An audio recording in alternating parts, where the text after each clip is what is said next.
F'diskors matul il-plenarja fil-Parlament Ewropew, l-Europarlamentari Laburista Alex Agius-Saliba appella għall-għajnuna finanzjarja fuq livell Ewropew wara l-maltempata ħeri u argumenta li Malta m'għandha xejn inqas minn stati membri oħra u staqsa kif l-Ewropa tista' titkellem fuq is-solidarjetà meta il-mekkaniżmu tal-European Solidarity Fund jagħmilha impossibbli biex stati membri żgħar bħal Malta jiġu mejjuna finanzjarjament.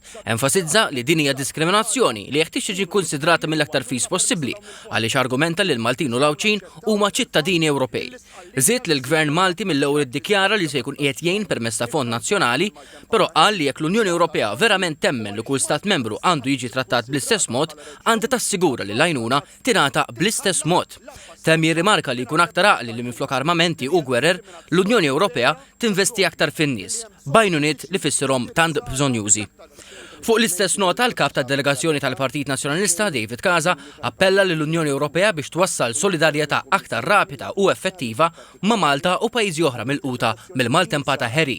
U enfasizza ħsara serja kkawżata mill-maltempata lill-infrastruttura, lill-proprjetà u mezzi ta' għixien, filwaqt li enfasizza lil familji Maltin, in-negozji żgħar, il-bdiewa u s-sajjieda għadhom qed jaffaċċjaw il-konsegwenzi.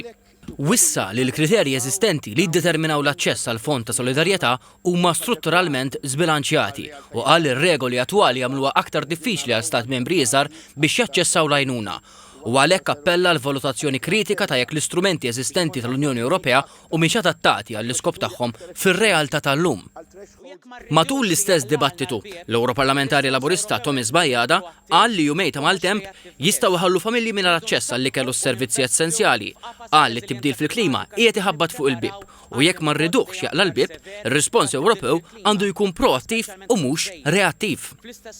F'dan l-isfond wara l-fehma li l-Unjoni Ewropea tiġi ssaħħaħ u tinvesti aktar fil-qasam tar-reżiljenza klimatika, qal li dan huwa meħtieġ ħalli l-blokk Ewropew ikun ippreparat għall-impatt sever tat-tibdil fil-klima b'mod partikolari, gżejjer żgħar bħal Malta, għal daqstant argumenta favur mekkaniżmu ta' solidarjetà li jaħdem għal kulħadd.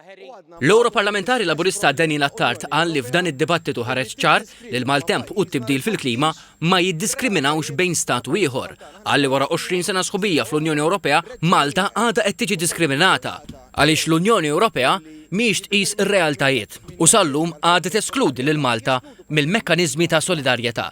Temm jisħaq li Malta mhux titlob trattament speċjali, imma trattament ġust.